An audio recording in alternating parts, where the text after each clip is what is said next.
If you're a special education teacher, there is one major thing you need to have together to be able to have a successful year, and that is data collection. And today we're talking all about it, academic and behavior data collection, how you can streamline it and make it super easy for yourself.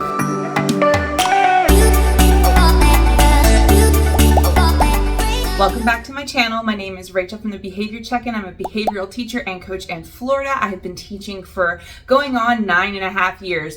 So I have tried a lot of different methods for data collection throughout the time. I've done the Post-it system, and I have done writing it down in a notebook, and I have done clipboards and tally sheets, and you name it. And I've always found it to be one of the most overwhelming pieces of my job was making sure that I was doing my data collection, I was progress monitoring, that I had it all in one place, and then I would sit down to do my progress reports and put everything in the system, and I felt like I just didn't have it together, and it always was so incredibly stressful on me. So I've spent a lot of time trying to perfect it and streamline it and make it so much easier, and I really have found some tips and tricks to help me, and I want to share that with you today. So to get started, I'm going to kind of tell you a little bit about what I'm going to show you. I have two methods that have been very helpful for me, and you can take what works for you, because I know not everybody is a computer person. Some people are paper and pencil, and they need that, and they like things in binders. That's fine.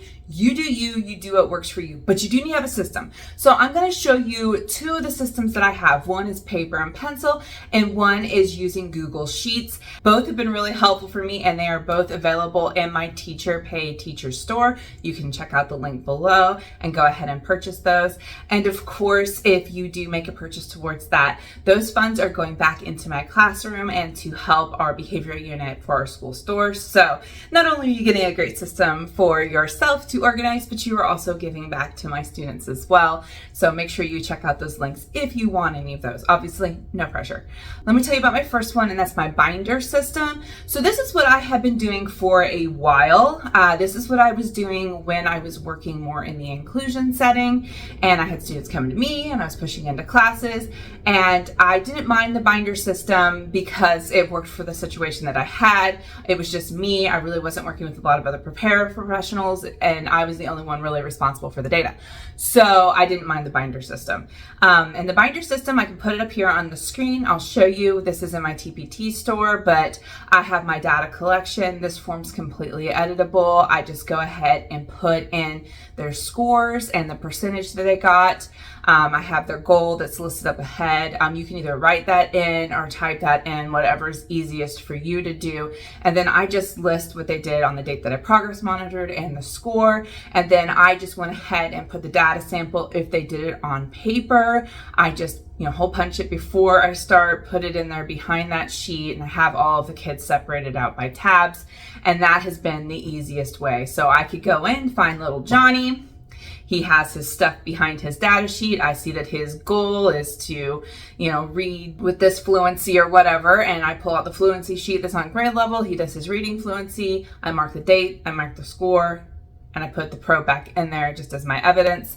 And I just keep this going. Easy peasy day. I can also plug this into a graph afterwards, which I'll show you my graphs in just a minute. That way, if I want to have a nice clean graph to go along with his paperwork to show parents at meetings, that's available. Graphs are really helpful when you're determining extended school year services for the following year, making those decisions on students and growth and whether the actual interventions that you have in place for the student are working or appropriate.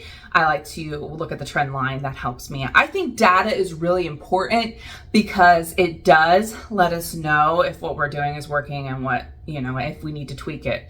So I do think it's very important that we take data, and it is a big part of our job as special education teachers that we are taking good data.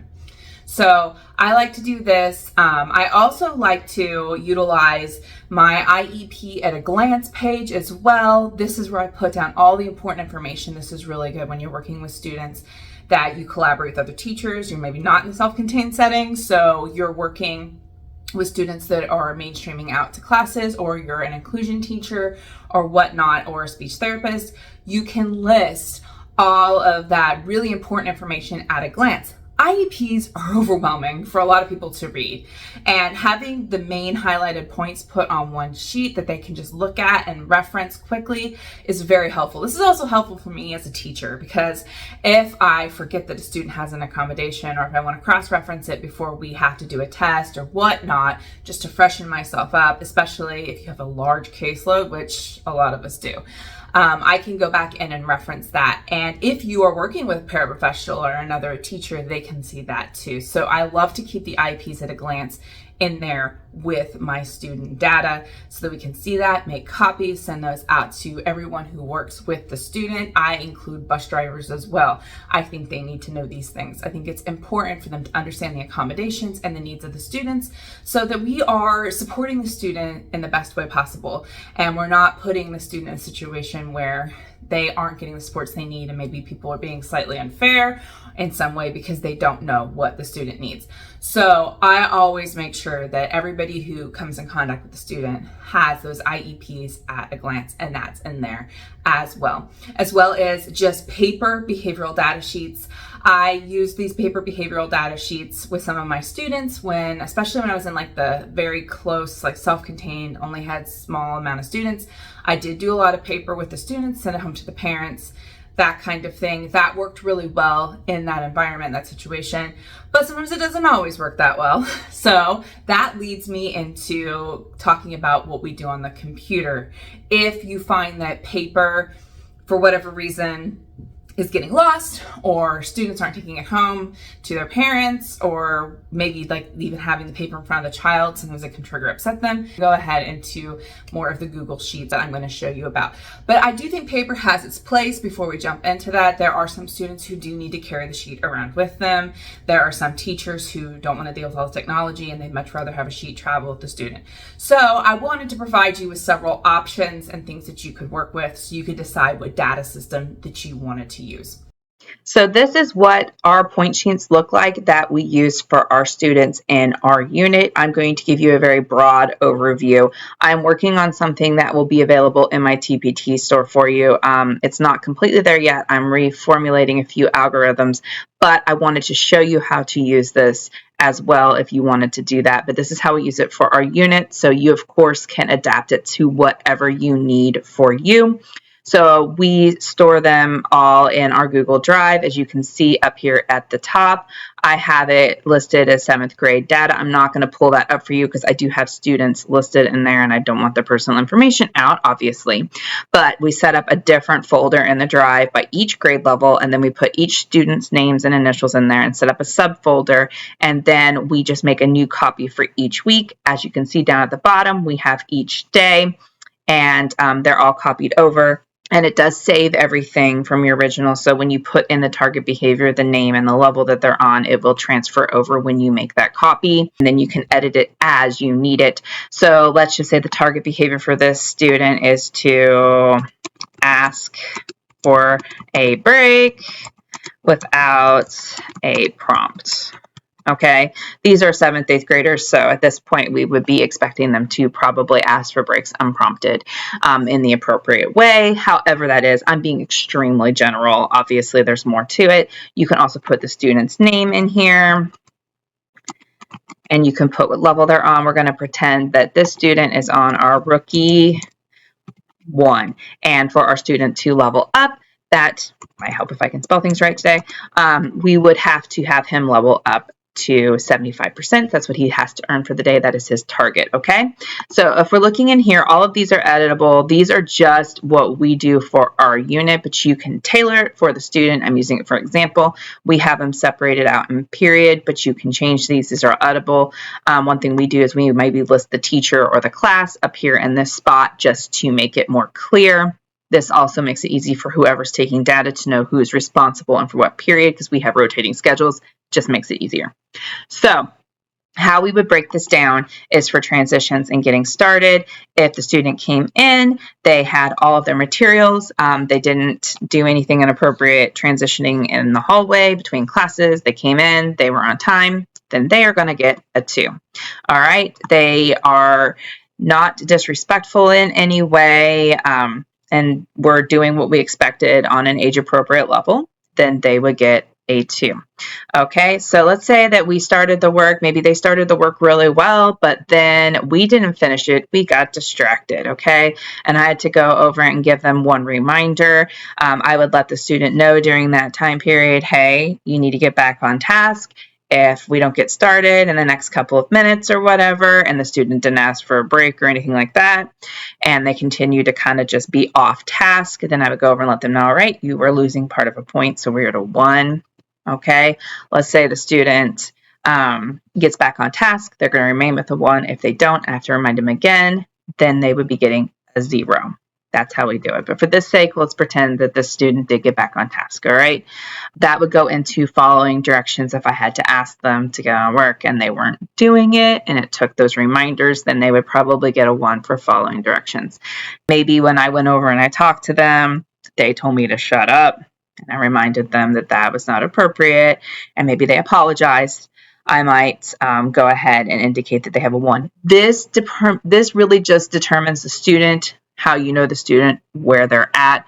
We always kind of like to remind people if they're on a rookie, that's our lowest level, that sometimes we are a little bit more lenient. As they level up throughout the year, we maybe won't be giving them as many options to turn it around, because at this point they should be understanding the expectation, the expected behavior. Let's say that they stayed in the assigned area, we had no issues, didn't leave their desk. And this is one thing I always explain to staff, because sometimes the student will have a really rough day and they'll just zero them out the whole way. But then I always ask them, did they leave their desk? No, they put their head down the whole time, didn't do anything. Well, they did stay in their assigned area. And for a lot of our kids, that's an important thing. So you want to give them credit where credit is due. Interacting with peers appropriately. We didn't have any arguments, didn't have to get on that. All right. Now, if we look down on task behavior, if we weren't completing our work, maybe weren't following directions, then we also are going to lose some points around task behavior, so they would probably be on a 1. Like I said, if we were really off task the whole time and we had to go into like 2 conferences with the student, kind of like prompting them to get back on work, then they would probably be a 0. Did they ask for a break without a prompt? If we were having all these behaviors maybe, or if they escalated and they weren't asking for any breaks, then we would go ahead and put in a 0. So that is kind of how it would look for there.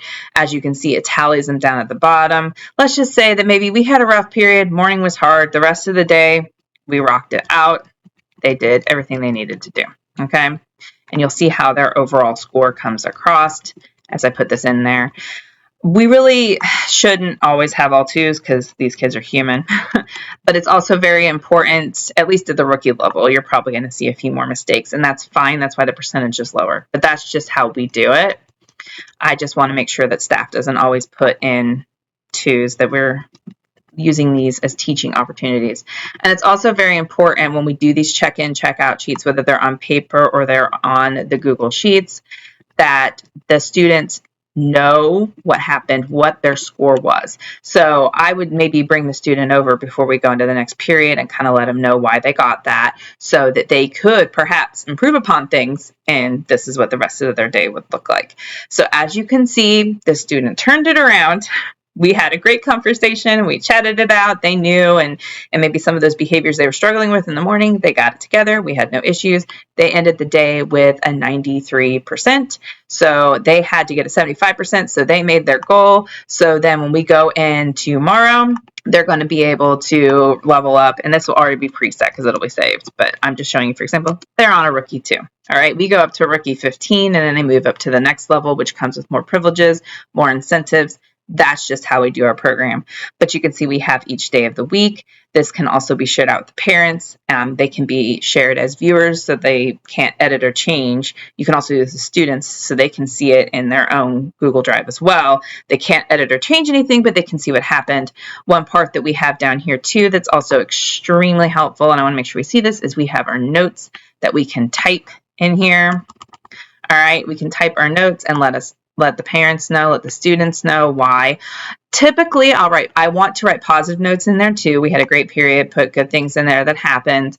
But if you give a student at any point a 0, you should always indicate in there why they got the 0. The student should know, the parents should know, the teacher of record should know, everybody should know why the student got a 0. It shouldn't be ambiguous.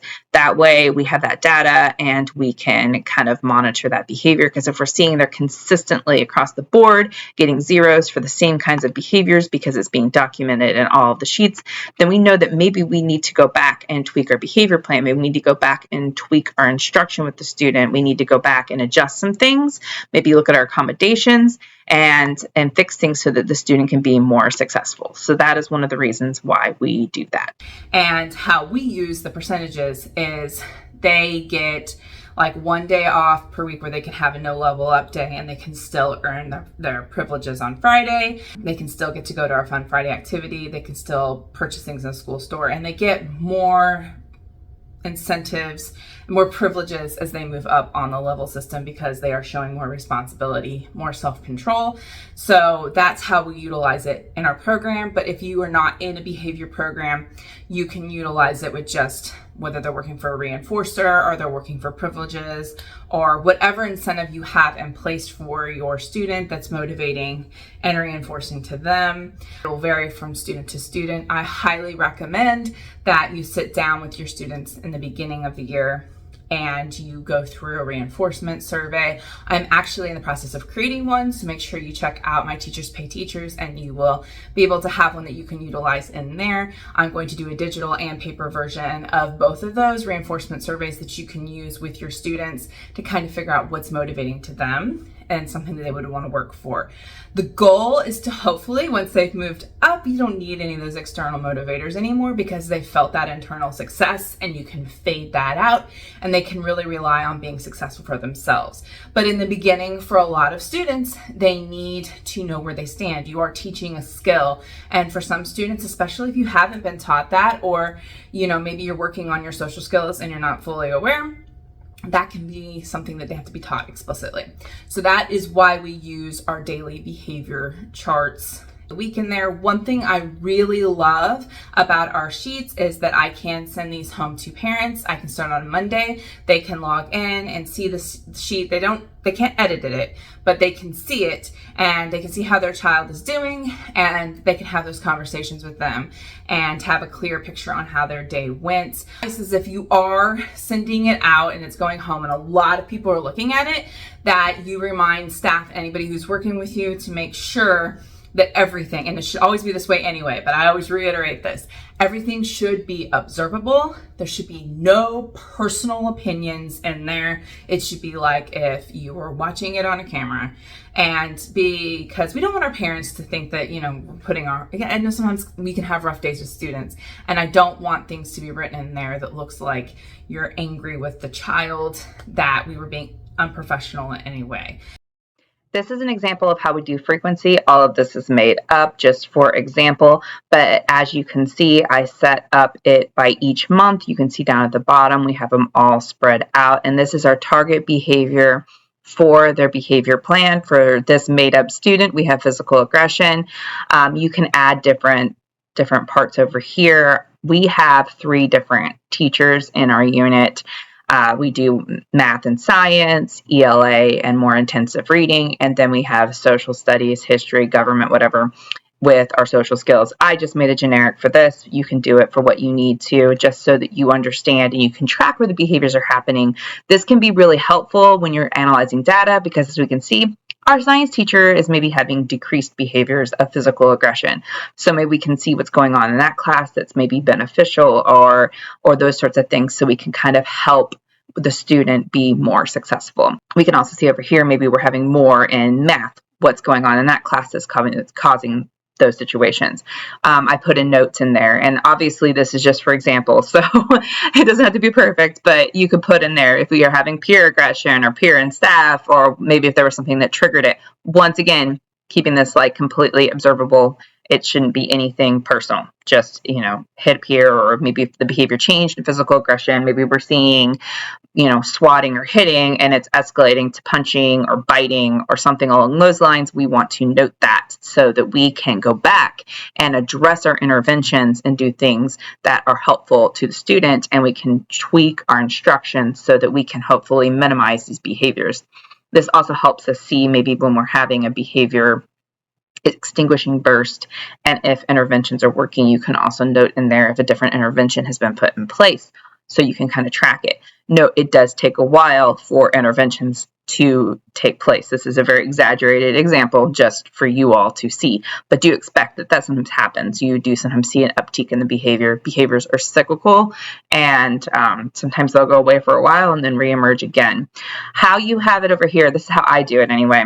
I put the dates over here, and this is for the month of August. I took out the weekends. I don't like the gaps because I want our chart to be nice and clean. I also have the trend lines in there that match the color into each particular one. So you can see our behaviors are decreasing based on our trend lines. You can also see the ticks with the amounts as it correlates each day.